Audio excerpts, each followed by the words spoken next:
April 1976 হাসপাতাল থেকে ফিরে এসেছেন 90 বছর বয়সী মাওলানা আব্দুল হামিদ খান ভাসানী।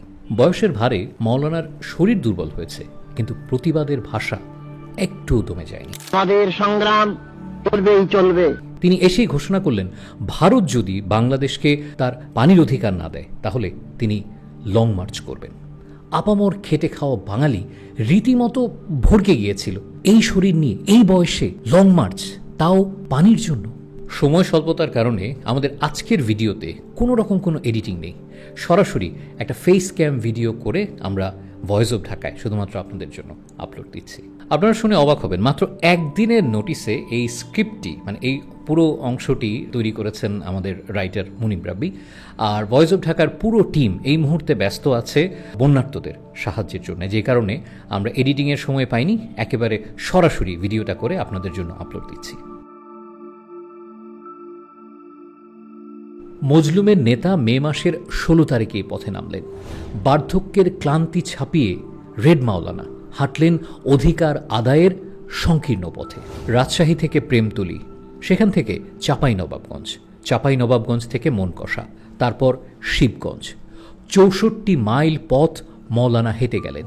তার পেছনে অগণিত লাখো জনতার এই স্রোত কিন্তু জানে না যে মাওলানা কেন হাঁটছেন। তার অনুসারীরা তাকে একজন নেতার চাইতে একজন দার্শনিক হিসেবেই বেশি দেখত।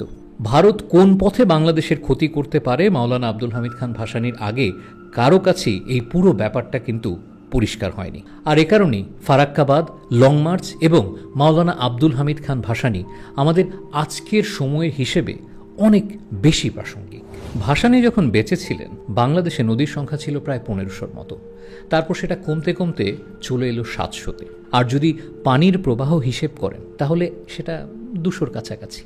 এই যে বিশাল সংখ্যক নদী কি করে হারালো, কার জন্য হারালো, কে এর জন্য দায়ী, এই ব্যাপারগুলো যদি আমাদের কাছে পরিষ্কার না হয় তাহলে প্রতি বছরই শুষ্ক মৌসুমে আমাদেরকে খরায় ভুগতে হবে, আর বর্ষা মৌসুমে পানিতে ভাসতে হবে, সব হারাতে হবে।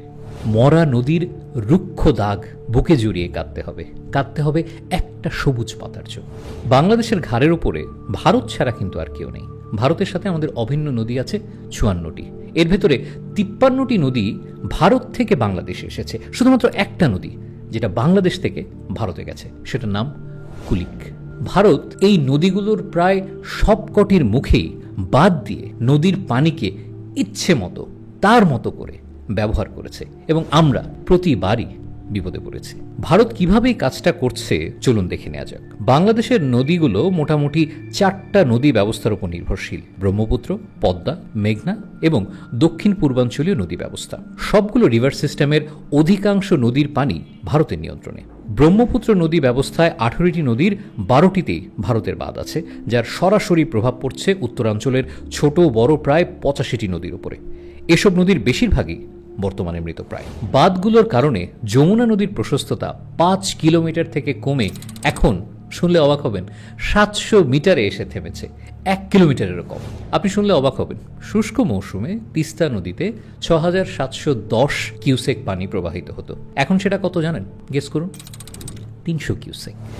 এছাড়াও প্রতি বছর ভূগর্ভস্থ পানির স্তর নিচে নামে যাওয়ার কারণে প্রায় 8000 বর্গ কিলোমিটার এলাকা খরার মুখে পড়ছে প্রতি বছর। পদ্মা নদী ব্যবস্থার যে নদীগুলো, সেগুলোর অবস্থাও কিন্তু একই রকমই খারাপ। 8টা নদীর মধ্যে 5টা নদীর মুখেই আমাদের প্রিয় দাদাবাবুদের বাদ দেয়া আছে। আর এই কারণে দক্ষিণ পশ্চিম অঞ্চলের প্রায় 37% জমি হুমকির মুখে। শুনলে অবাক হবেন, এই পুরো জমি, এগুলো কিন্তু আমাদের দেশের মোট কৃষি জমির 30%। তাহলে ভেবে দেখুন, এই ভারত আমাদেরকে ঠিক কতভাবে, কত দিক থেকে হাত পা বেঁধে রেখেছে।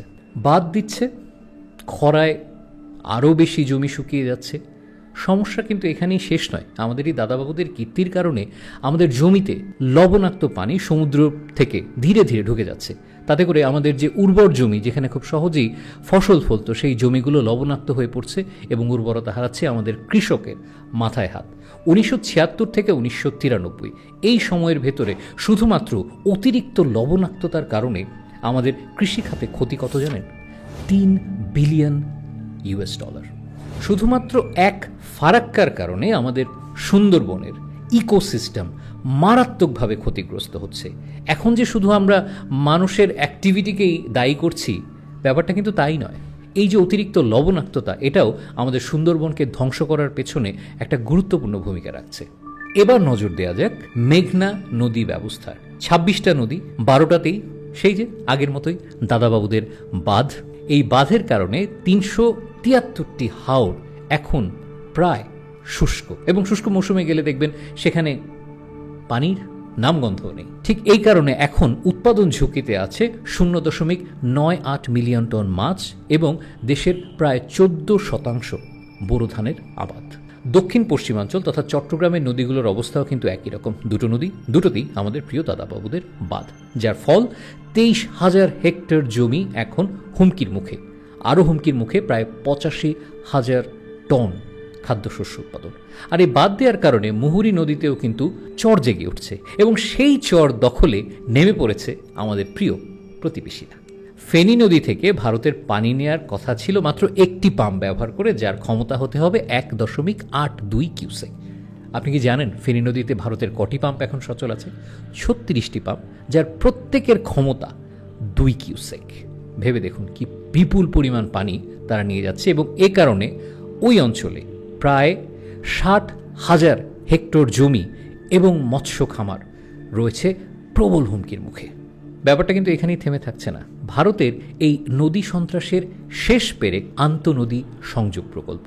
এই প্রকল্পে বিগত কংগ্রেস সরকারের বিশেষ আগ্রহ না থাকলেও বর্তমান বিজেপি সরকারের রয়েছে বিপুল আগ্রহ।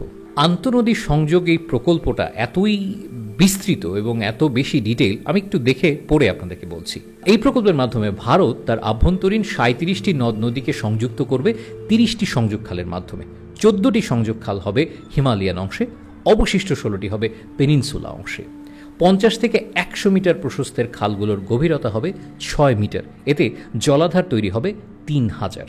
প্রাকলিত ব্যয় 123 বিলিয়ন মার্কিন ডলার। খুব গুরুত্বপূর্ণ একটা ব্যাপার হচ্ছে, এই প্রকল্প বাস্তবায়িত হলে আমাদের সবচেয়ে প্রধান দুটো নদী ব্যবস্থা পদ্মা এবং ব্রহ্মপুত্র, এর অববাহিকায় থাকা কৃষি জমি, মানুষ, এই সমস্ত কিছু কিন্তু ব্যাপকভাবে প্রভাবিত হবে। বাস্তুসংস্থান, কৃষি ব্যবস্থা, সমস্ত কিছু একেবারে নির্মূল হয়ে যাবে। নদীর পলি পরিবহন ক্ষমতা হ্রাস পাবে, লবণাক্ততা বৃদ্ধি পাবে, সুন্দরবনের ধ্বংস, বন্যার প্রকোপ, মরুকরণ, ভূগর্ভস্থ পানির স্তর নিচে নেমে যাওয়া সহ আর্সেনিক আক্রান্ত মানুষের সংখ্যা হু হু করে বাড়বে।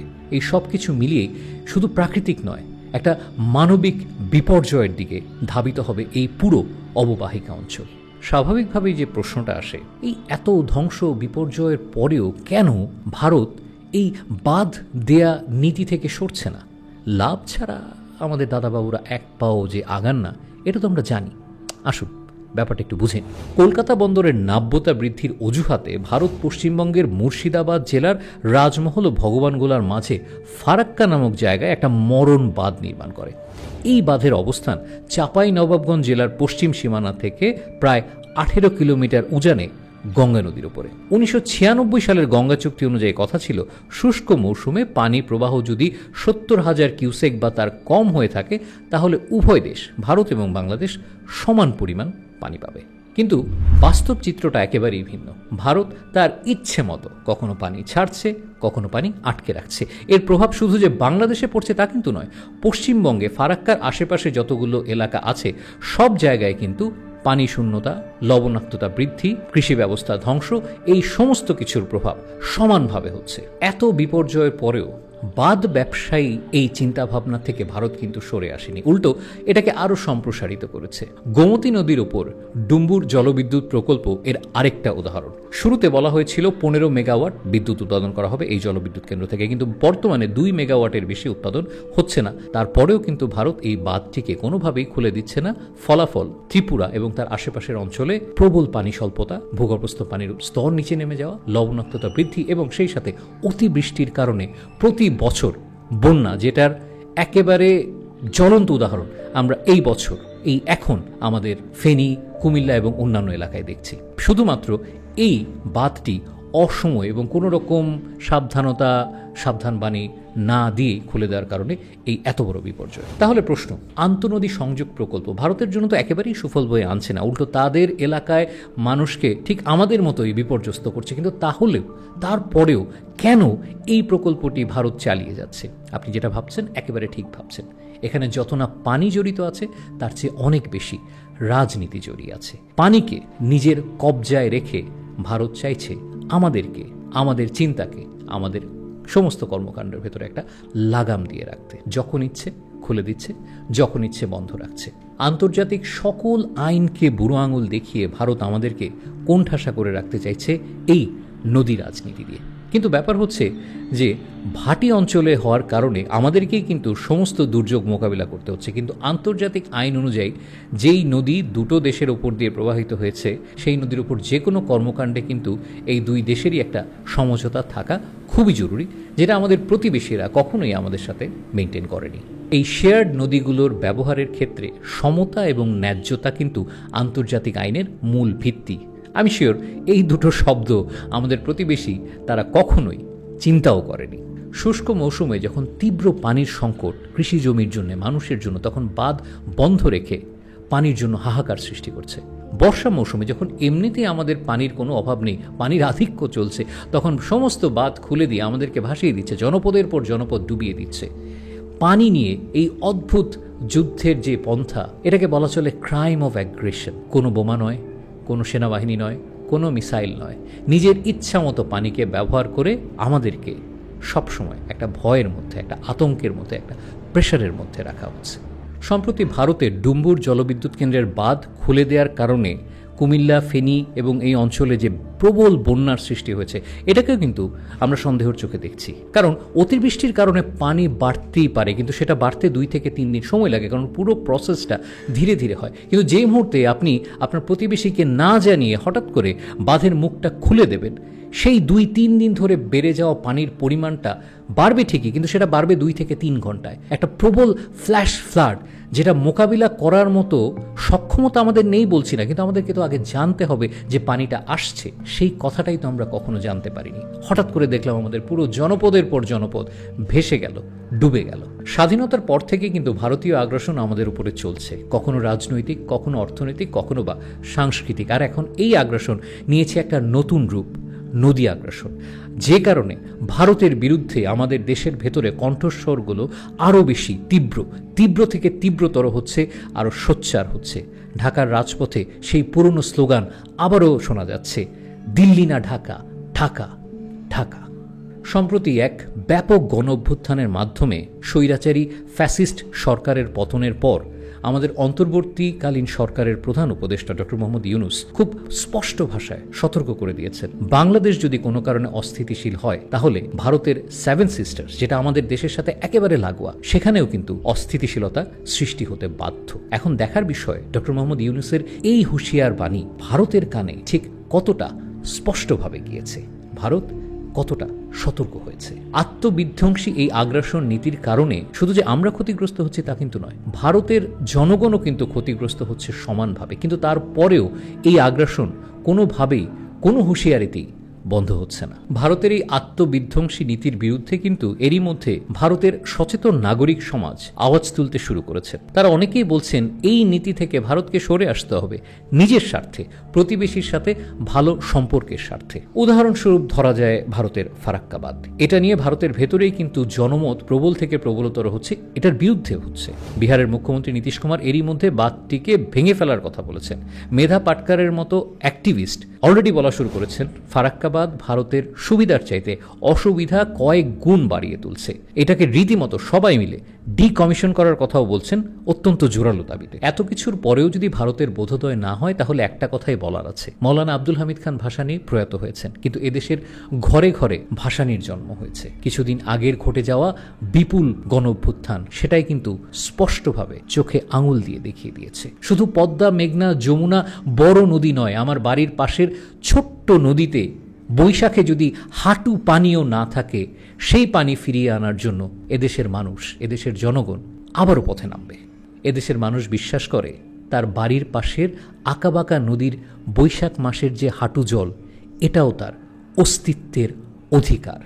সেই অধিকার আদায় করার জন্য আমরা যে কারো মুখোমুখি হতে প্রস্তুত আছি যে কোনো সময়।